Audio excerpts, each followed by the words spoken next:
ছোট মেয়েটির আগমনে পুরো বাড়ির পরিবেশ বদলে যায়। মেয়েটির মুখ অবিকল সিইওর মতো, মিষ্টি গলায় দাদি ডাকতেই বৃদ্ধার মন গলে যায়। তিনি এমনকি লক্ষ্য করেন মেয়েটি যেভাবে পানি খায় ঠিক তার ছেলের মতো।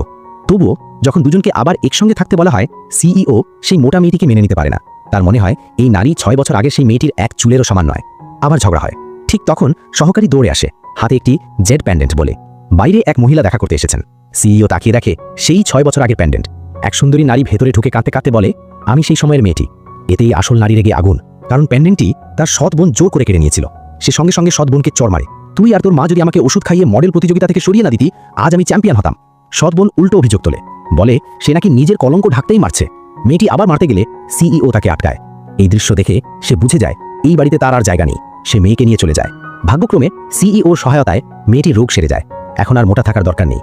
নিজের পুরনো মডেল ট্রফির দিকে তাকিয়ে সে সিদ্ধান্ত নেয় নিজের জীবন আবার শুরু করবে। 3 মাস কঠোর ডায়েট আর জিমের পর সে আবার আগের মতো হয়ে ওঠে। এরপর সে নিজের সবকিছু ফিরিয়ে নিতে প্রস্তুত। তার সৎ বোন তাকে অপমান করার জন্য ইচ্ছা করেই পাঠায় আমন্ত্রণপত্র। সিইওর কোম্পানির নতুন ব্র্যান্ড অ্যাম্বাসেডারের অনুষ্ঠান। সে জানত না আজকের আসল তারকাই সে।